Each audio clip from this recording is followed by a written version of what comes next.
ಅವಕಾಶ ಮಾಡಿಕೊಟ್ಟಿದೆಯಲ್ಲ, ನಿನಗೆ ಕೋಟಿ ಕೋಟಿ ನಮನ. ಅಷ್ಟೇ ಅಲ್ಲ, ಬ್ರಹ್ಮನಿಗೆ ರಿಕ್ವೆಸ್ಟ್ ಮಾಡಿಕೊಳ್ತಾ ಇದ್ದಾರೆ, ಕಲಾ ಬಳಗ ರಿಕ್ವೆಸ್ಟ್ ಮಾಡಿಕೊಳ್ತಾ ಇದ್ದಾರೆ, ಬ್ರಹ್ಮದೇವ ಇನ್ನೊಂದು ಜನ್ಮ ಅಂತ ನನಗೆ ಇದ್ರ, ಇನ್ನೊಂದು ಜನ್ಮ ಅಂತ ನೀ ನನಗೆ ಕೊಡೋದೇ ಇದ್ರ, ಅಮೆರಿಕ ಬ್ಯಾಡ್, ಲಂಡನ್ ಬ್ಯಾಡ್, ರಷ್ಯಾ ಬ್ಯಾಡ್, ಚೀನಾ ಬ್ಯಾಡ್, ಪಾಕಿಸ್ತಾನ ಬೇಡ, ಹುಟ್ಟಿದರೆ ಕನ್ನಡ ನಾಡಿನಲ್ಲಿ ಹುಟ್ಟು ಸೊತ್ತು ತಿಳ್ಕೊಂಡು ಬ್ರಹ್ಮನನ್ನು ಕೇಳಿಕೊಳ್ತಾ ಇದ್ದಾರೆ. ಪರಮ ಪವಿತ್ರವಾಗಿರುವಂತಹ ನಾಡು ಈ ಕನ್ನಡ ನಾಡಿನೊಳಗೆ ಅರಿಯದೆ ಪಾಪವನ್ನು ಕಳೆಯುವುದಕ್ಕಾಗಿ ಗಂಗಾ, ತುಂಗಾ, ಕಾವೇರಿ, ಭದ್ರೆ ಅನಂತ ನದಿಗಳ ಹರಿತಾ ಇದ್ದಾವೆ. ಮಣ್ಣಿನೊಳಗೆ ಚಿನ್ನ ಬೆಳೆಯುವಂತಹ ಕನ್ನಡ ನಾಡಿನ ಜನರು ಏನು ಬೆಳೆಯಲಂತೀವಿ ಬಸವಣ್ಣ? ಈ ಭೂಮಿ ತಾಯಿ ಈ ಮಣ್ಣಿನೊಳಗ ಏನು ಬೆಳೆಯಲ್ಲಂತೆ? ದವಸ ಧಾನ್ಯಗಳು, ಹಣ್ಣ ಹಂಪಲುಗಳು, ನಾನಾತರವಾಗಿರ್ತಕ್ಕಂಥದ್ದನ್ನ ಬೆಳೆಯುವಂತ ಭೂಮಿ, ಪರಮ ಪವಿತ್ರವಾಗಿರುವಂತ ಕನ್ನಡ ನಾಡು. ವೀರರು, ಧೀರರು, ಶೂರರು, ಪರಾಕ್ರಮಿಗಳು, ತಾಯಿನಾಡಿಗಾಗಿ ರಕ್ತವನ್ನು ಬಸಿದಿರ್ತಕ್ಕಂಥವರು, ತಾಯಿನಾಡಿಗಾಗಿ ಜೀವವನ್ನೇ ಕೊಟ್ಟಿರ್ತಕ್ಕಂಥವರು, ತಾಯಿನಾಡಿಗಾಗಿ ತಮ್ಮ ಶರೀರವನ್ನೇ ಅರ್ಪಣೆ ಮಾಡಿರ್ತಕ್ಕಂಥವರು, ತಾಯಿನಾಡಿಗಾಗಿ ತಮ್ಮ ದೇಹದಲ್ಲಿರ್ತಕ್ಕಂಥ ರಕ್ತವನ್ನ ಕಾರಂಜಿ ರೂಪದಲ್ಲಿ ಹರಿಸಿರುವಂಥವರು. ವೀರರು, ಧೀರರು, ಶೂರರು, ಪರಾಕ್ರಮಿಗಳು ನಮ್ಮ ನಾಡಿನೊಳಗೆ ತುಂಬಿ ತುಂಬಿ ತುಳುಕಾಡ್ತಾ ಇದ್ದಾರೆ. ಶರೀರ ಹೋಗಿರಬೇಕು, ಆದರೆ ಅವರ ಹೆಸರು ಅಳಿತಿಲ್ಲ. ನೆನಪಿಟ್ಟುವರು, ಶರೀರ ಹೋಗಿರ್ತದ, ಆದರೆ ಹೆಸರು ಹೋಗ್ಯದೇನ್ರಿ? ಹೆಸರು ಹೋಗಿಲ್ಲ.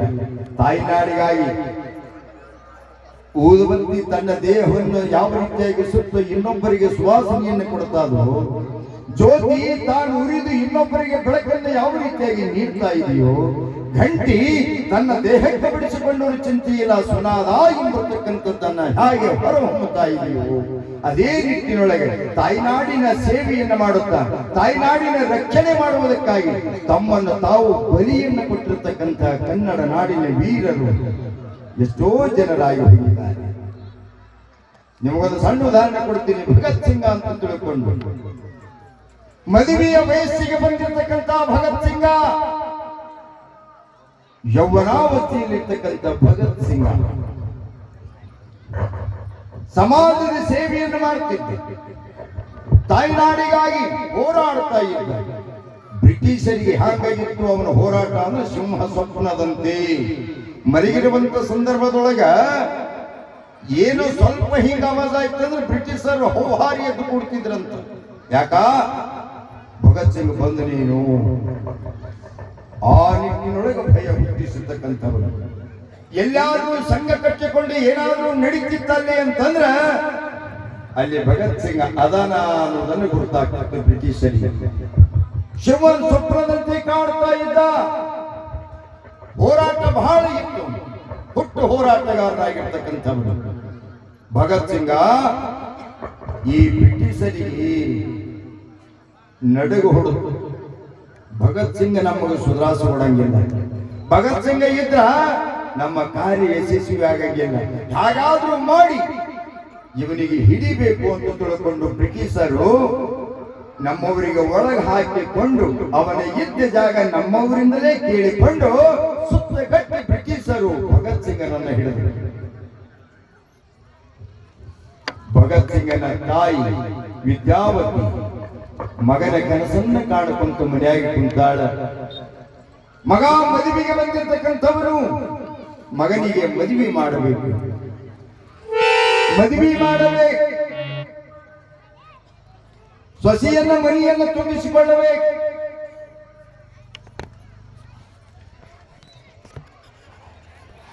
ಮೊಮ್ಮಕ್ಕಳನ್ನ ಆಡಿಸಬೇಕನ್ನುವ ಕನಸಿನೊಳಗ ವಿದ್ಯಾವತಿ ಕುಳಿತಿರ್ತಕ್ಕಂಥ ಸಂದರ್ಭ ಮಗನನ್ನ ಅರೆಸ್ಟ್ ಮಾಡಿರ್ತಕ್ಕಂಥದ್ದು ತಾಯಿಗೆ ಗೊತ್ತಾಗಲಿಲ್ಲ. ಬ್ರಿಟಿಷರು ಹಿಡ್ಕೊಂಡು ಬಂದು ಹೇಳ್ತಾ ಇದ್ದಾರೆ, ಇವನಿಗೆ ಗೆಲ್ಲ ಶಿಕ್ಷೆಯನ್ನ ಕೊಡಿ. ಹುಟ್ಟು ಹೋರಾಟಗಾರನಾಗಿರ್ತಕ್ಕಂಥ, ಯೌವನಾವಸ್ಥೆಗೆ ಬಂದಿರತಕ್ಕಂಥ, ಮಧ್ಯ ವಯಸ್ಸಿಗೆ ಬಂದಿರತಕ್ಕಂಥ ಯಾವ ಭಗತ್ ಸಿಂಗನಿಗೆ ಗೆಲ್ಲ ಶಿಕ್ಷೆಯನ್ನ ಕೊಡ್ತಾರೆ. ನಿಂದಿರ್ಸ್ಯಾರ, ಹಾಕ್ಯಾರ.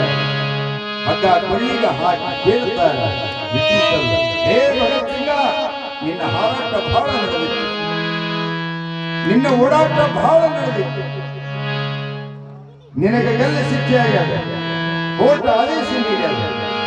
ಗಲ್ಲ ಶಿಕ್ಷೆಯನ್ನು ಕೊಡುವುದಕ್ಕಿಂತ ಮುಂಚೆಗೆ ನಿನ್ನದೇನಾದರೂ ಸಂಕಲ್ಪ ಆಸೆ ಅಂತ ಹೇಳಿ ನಿನ್ನ ಆಸೆ ನೆರವೇರಿಸಿ ಗಲ್ಲಿಗೆ ಏರಿಸ್ತೀವಿ. ಅದು ನಮ್ಮ ನಿಯಮದ ಪದ್ಧತಿ. ಆಗ ಭಗತ್ ಸಿಂಗ್ ಅಂತಾನೆ, ನನ್ನ ಆಸೆ ಏನೂ ಇಲ್ಲ, ನನ್ನ ಹೆತ್ತ ತಾಯಿ ಅದಳೆ, ಆ ತಾಯಿಯನ್ನ ಕರೆಸಿ ತಾಯಿಯ ಮುಖ ನೋಡ್ತೀನಿ, ನನಗೆ ಗಲ್ಲಿಗೆ ಬ್ರಿಟಿಷರು ಯಾರು ಹೋಗಿ ಕರ್ಕೊಂಡು ಬಂದರು. ವಿದ್ಯಾವತಿ ಮಗನ ಕೆಲಸನ್ನ ಕಾಣ್ತಿರ್ತಕ್ಕಂಥವಳು, ಸೊಸೆಯ ಕೆಲಸನ್ನ ಕಾಣ್ತಿರ್ತಕ್ಕಂಥವಳು, ಮೊಮ್ಮಕ್ಕಳ ಕೆಲಸನ್ನ ಕಾಣ್ತಿರ್ತಕ್ಕಂಥ ವಿದ್ಯಾವತಿ ಬಂದು ಮಗಳ ಮುಂದೆ ನಿಂತಾಳ. ನಿಂತು ನೋಡ್ತಾ ಇದ್ದಾಳೆ, ಮಗನ ಕಟ್ಟಿಗೆ ಹಗ್ಗ ಬಿದ್ದಾಳ. ಗೆಲ್ಲ ಶಿಕ್ಷೆ ಆಗಿರ್ತಕ್ಕಂಥದ್ದನ್ನ ಕಂಡಿರುವಂತಹ ವಿದ್ಯಾವತಿ ಎದೆಗೆ ಹೊಡೆದುಕೊಳ್ಳಲಿಕ್ಕೆ ಪ್ರಾರಂಭ ಮಾಡ್ತಾ ಇದ್ದಾಳೆ. ಮಗ, ಯಾಕೋ ಏನು ತಪ್ಪು ಮಾಡುವುದು ಅಂತ ನಿನಗೆ ಗಲ್ಲ ಶಿಕ್ಷೆಯನ್ನು ಕೊಡ್ತಾ ಇದ್ದಾರೋ? ತಾಯಿ ಸೇವೆಯನ್ನು ಮಾಡಿದ್ರೆ ತಪ್ಪಾಯಿತು, ತಾಯಿ ನಾಡಿಗಾಗಿ ಹೋರಾಟ ಮಾಡಿದ್ರೆ ತಪ್ಪಾಯಿತು, ತಾಯಿ ನಾಡಿಗಾಗಿ ಬಡದಾಡಿದ್ದೆ ತಪ್ಪಾಯಿತು, ತಾಯಿ ನಾಡಿಗಾಗಿ ಹೋರಾಟ ಮಾಡ್ತಾ ಇದ್ದು, ಬಡದಾಟ ಮಾಡ್ತಾ ಇದ್ದು, ತಾಯಿಯನ್ನೇ ಕಾಪಾಡಬೇಕು, ಸ್ವತಂತ್ರವನ್ನು ಮಾಡಬೇಕು ಅಂತ ತಿಳ್ಕೊಂಡು ಹೋರಾಡಬೇಕು ತಪ್ಪಾಯಿತೇನು? ಯಾಕೆ ನಿಮಗೆ ಗಲ್ಲ ಶಿಕ್ಷೆ ಕೊಡ್ತಾ ಇದ್ದಾರೆ ಅಂತ ತಿಳ್ಕೊಂಡು ವಿದ್ಯಾವತಿ ತಾಯಿ ಎಲ್ಲಿಯಲ್ಲಿ ಹೊಡೆದುಕೊಂಡು ಕಣ್ಣೀರು ಹಾಕಿರ್ತಕ್ಕಂಥ ಸಂದರ್ಭ, ಕಣ್ಣೀರು ಹಾಕಿರ್ತಕ್ಕಂಥ ಯಾವ ಸಂದರ್ಭದೊಳಗೆ ಭಗತ್ ಸಿಂಗ್ ಹೇಳ್ತಾನೆ, ಅಮ್ಮ, ಯಾವ ತಾಯಿಯಾದರೂ ಅಳಲ್ಲ, ನಾಡಾಡಲಿಲ್ಲ, ಆದರೆ ವೀರ ವೀರ ಶೂರ ಪರಾಕ್ರಮಿ ಅಂತ ಮಗನನ್ನ ಹಡೆದು ಕಣ್ಣೀರ ಹಾಕ್ತಾ ಇದೆಯಲ್ಲ ತಾಯಿ, ಅಳಬೇಡ. ಭಗತ್ ಸಿಂಗ್ ಹೇಳ್ತಾನೆ, ವಿದ್ಯಾವತಿ ತಾಯಿ ಅಳಬೇಡ, ಕಣ್ಣೀರ ಹಾಕದಿಲ್ಲ. ಆಗ ತಾಯಿ ಅಂತ ಮಾತು ಹೇಳ್ತಾಳೆ ಕೇಳಿ, ನಾಡಿನ ಪ್ರೇಮ ಎಂಥದ್ದು, ತಾಯಿ ನಾಡಿಗಾಗಿ ಎಷ್ಟು ಪ್ರೀತಿಯನ್ನು ಇಟ್ಟುಕೊಂಡಿರ್ತಕ್ಕಂಥ ಮಕ್ಕಳು. ವಿದ್ಯಾವತಿ ಹೇಳ್ತಾಳೆ, ಮಗ, ನಿನಗೆ ಡೆಲ್ಲಿ ಏರ್ಸಲ್ಕತ್ತಾರ ಅಂತ ನನಗೆ ಹಾಗೆ ಅಳು ಬರ್ತಾ ಇದ್ದು, ನನ್ನ ಮಗ ನನ್ನ ಬಿಟ್ಟು ಹೋಗ್ತಾರ ಅಂತ ತಿಳ್ಕೊಂಡು ಅಳು ಬರ್ತಾ ಇಲ್ಲಪ್ಪ, ನನ್ನ ಗರ್ಭದ ಮೇಲೆ ನನಗೆ ಸಿಕ್ಕಾಗಿ ಅಳು ಬರ್ಲಿಕ್ಕತ್ತದೆ, ತಾಯಿನಾಡಿನ ತಾಯಿ ನೆನೆಸಿಕೊಂಡು ತುತ್ತಾಗಿರ್ತಕ್ಕಂಥ ಭಗವಂತನ ಮೇಲೆ ಸಿಕ್ಕಾಗಿ ದುಃಖ ಬಂದಿರ್ತಕ್ಕಂಥ.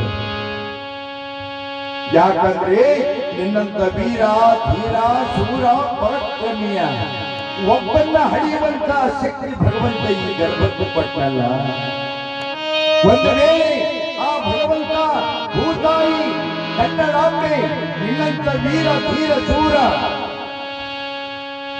ಪರಾಕ್ರಮಿ ಎನಿಸಿರುವಂತ 10 ಮಕ್ಕಳನ್ನ ಹರಿಯುವಂತ ಶಕ್ತಿ ಭಗವಂತ ಈ ಗರ್ಭಕ್ಕೆ ಕೊಟ್ಟಿದ್ದ ಅಂತಂದ್ರೆ 10 ಮಕ್ಕಳನ್ನ ತಾಯಿ ನಾಡಿಗಾಗಿ ಬಿಡುತ್ತಿದ್ದಲ್ಲ ಅಂತ ತಿಳ್ಕೊಂಡು ಹೇಳಿದ್ವಂತ ವಿದ್ಯಾವತಿ. 10 ಮಕ್ಕಳನ್ನ ತಾಯಿ ನಾಡಿಗಾಗಿ ಬಿಡ್ತಾ ಇದ್ದಲ್ಲ ಅಂತ ಅಳು ಬರಕತ್ತದಂತಂದಾಗ ಭಗತ್ ಸಿಂಗ್ ಹೇಳ್ತಾನೆ, ಯವ್ವಾ, ನಿನ್ನಂತ ತಾಯಿ ಯಾರ ಮನೆಯೊಳಗೆ ಇರ್ತಾರೆ, ಆ ಯಾವ ಮನೆಯೊಳಗೆ ನನ್ನಂತ ಭಗತ್ ಸಿಂಗರು ಒಬ್ಬೊಬ್ಬರು ಹುಡ್ತಾ ಇದ್ದಾರೆ. ಎಂಥ ಮಾತು ಹೇಳ್ತಾನೆ, ಯವ್ವಾ, ನಿನ್ನಂತ ತಾಯಿ ಯಾರ ಮನೆಯೊಳಗೆ ಇರ್ತಾರೆ, ಆ ಮನೆಯೊಳಗೆ ನನ್ನಂತ ವೀರ ಧೀರ ಶೂರ ಪರಾಕ್ರಮಿಯಂಥ ಭಗತ್ ಸಿಂಗ ಹುಡ್ತಾ ಇದ್ದಾರೆ ಅಂತ ತಿಳ್ಕೊಂಡು ಹೇಳಿದ ನಂತರ ಗಲ್ಲಿಗೆ ಏರಿಸ್ತಾ ಇದ್ದಾರೆ. ತಾಯಿ ನಾಡಿಗಾಗಿ ಜೀವವನ್ನು ಕೊಟ್ಟಿರ್ತಕ್ಕಂಥವ್ರು, ತಾಯಿ ನಾಡಿಗಾಗಿ ರಕ್ತವನ್ನು ಬಸದಿರ್ತಕ್ಕಂಥವ್ರು, ತಾಯಿ ನಾಡಿಗಾಗಿ ರಕ್ತ ಕಾವಲಿ ರೂಪದಲ್ಲಿ ಹರಿಸಿರ್ತಕ್ಕಂಥ ಕನ್ನಡಾಂಬೆಯ ಪುತ್ರರು. ಅದಕ್ಕಾಗಿ ಕನ್ನಡ ನಾಡು ಪರಮ ಪವಿತ್ರವಾಗಿರ್ತಕ್ಕಂಥ ನಾಡು. ಬಹುಶಃ ನಮ್ಮ ಕನ್ನಡ ನಾಡಿನಲ್ಲಿ ಹಾಕಿಕೊಟ್ಟಿರ್ತಕ್ಕಂಥ